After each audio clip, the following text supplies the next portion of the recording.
Alright guys, today's lesson, slopes and graphs of linear equations. Okay, when we look at graph lines equations, we can see that sometimes they are very steep and sometimes they are very low in incline.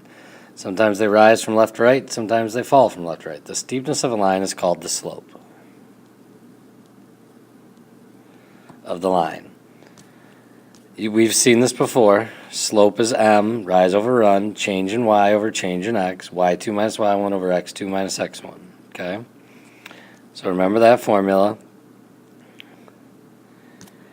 It's saying find the slope of the graph that goes to the point 6, 2, and 10, 5. So x1, y1, x2, y2.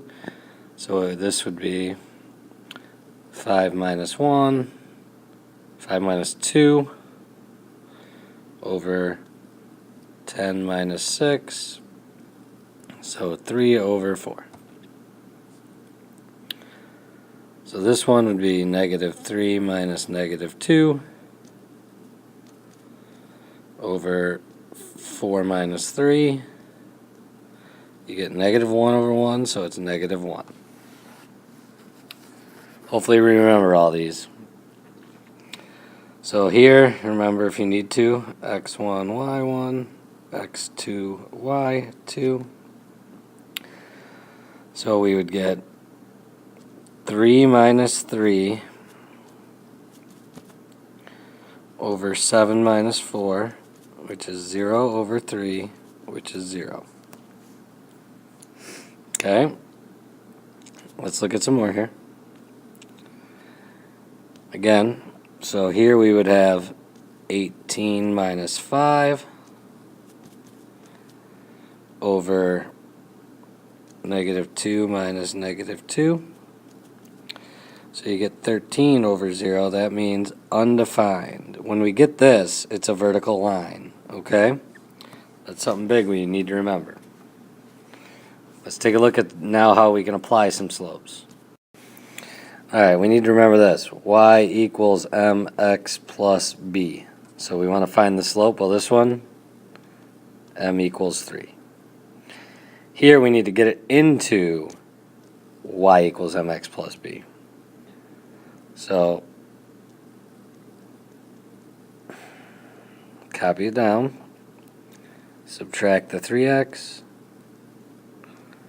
2y equals negative 3x plus 15. Divide each piece by 2. So you get y equals negative 3 over 2x plus 15 over 2. So there we go. What's our slope? Negative 3 over 2. So this one, subtract the 3x. You get 4y equals negative 3x plus 25. Divide each piece by 4. And you get y equals negative 3/4 x plus 25 over 4.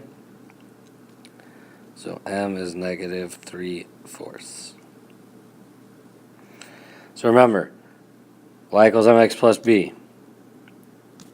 Slope, y-intercept. Slope, y-intercept. That's why it's called slope-intercept form. Let's look at some more examples. Alright, so it says, decide if the two lines are parallel, perpendicular, or neither. So parallel lines, same slope. Perpendicular lines, negative reciprocals of each other, or neither. Okay? So we look here, 4/5, negative 5/4. Are they reciprocals? Yes. Is one positive, one negative? Yes. So these are perpendicular.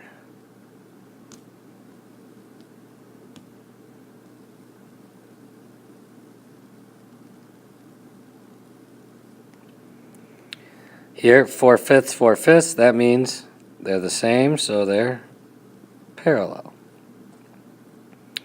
4/5, 5/4. Here, see, these are reciprocals,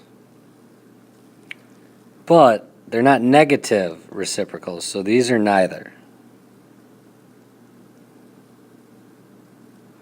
Now, This is where fractions, 4/5, 8/10. Well, if we simplified 8/10, it'd be 4/5. So these are, again,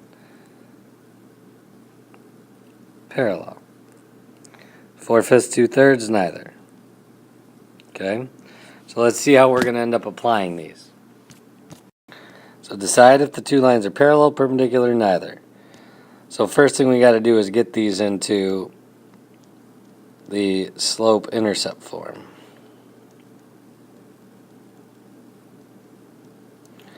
So this one, subtract the x, divide by 2. So you get negative 1/2 x plus 7 over 2. Here, add the 2x, you get y equals 2x plus 3. So they're negative reciprocals, so these are perpendicular. Remember this symbol from geometry? That means perpendicular.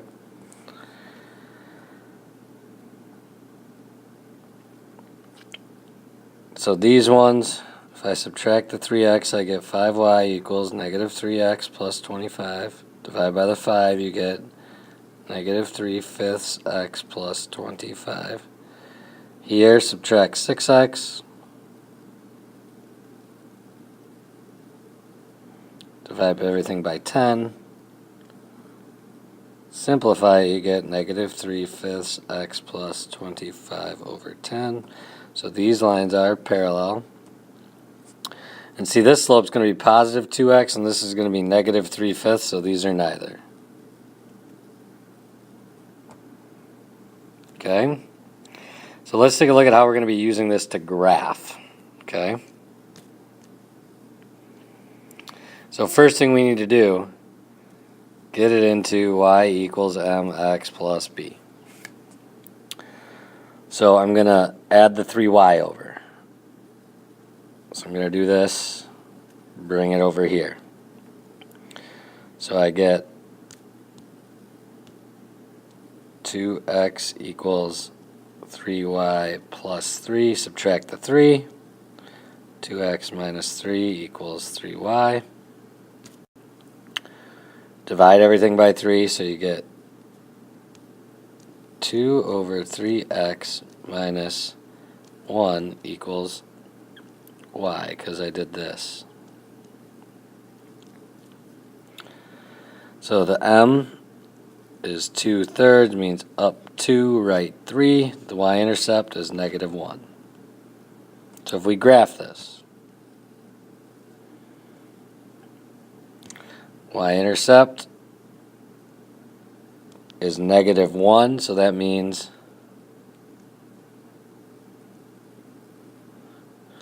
and then from there you go up 2, so 1, 2, right, 1, 2, so up 1, 2, right, 1, 2, 3.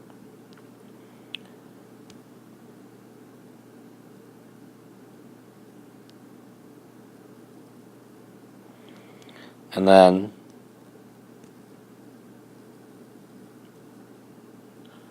now if you look, assuming I drew this okay, I might be slightly off, I could also go down to left 1, 2, 3. See, so it should have been more like that. Okay? So there's graphing. Let's take a look at some more. So again, we want to graph this using slope-intercept form. This time, all you got to do is subtract that 2x over. So you get y equals negative 2x minus 5. So watch what I'm going to do. I'm going to say the slope is negative 2 over 1. Because that lets me know I go down to right 1. Okay? The y-intercept, negative 5. So let's try to graph this. So first thing we got to do is graph the y-intercept. So I go negative 5. And then I go down 2, right 1. Or you could go up 2, left 1. Okay? And then draw a straight line through all the dots. Okay? Let's take a look at one more.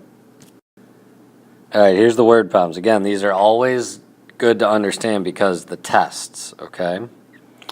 So this says an inheritance of $8,000 is invested in an account that pays 7.5% simple interest. The amount of money in the account after T years is given by the model 800 plus 600T. Use the model to complete the table, graph the data, find the average rate of change in the amount in the account over 5 years. Okay? So plug in 0, you get 8,000, plug in the 1, 8,600, 9,200, 9,800, 10,400, 11,000. Okay? So now we have to graph all these. So see how we label T, time in years, account on a test. You have to label yourself, okay? So if we graph this,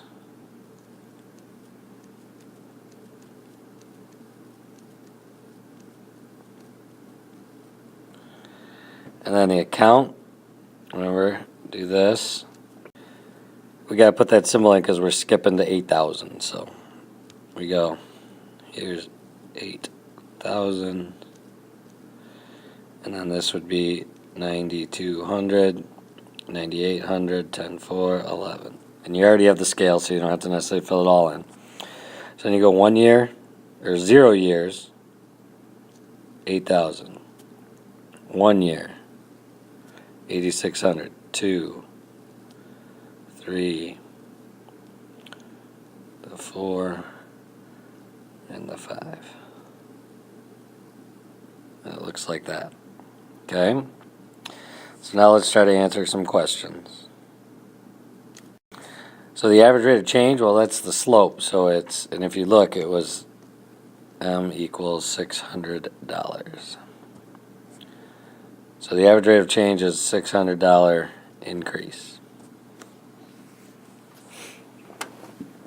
Okay? We'll see you guys in class.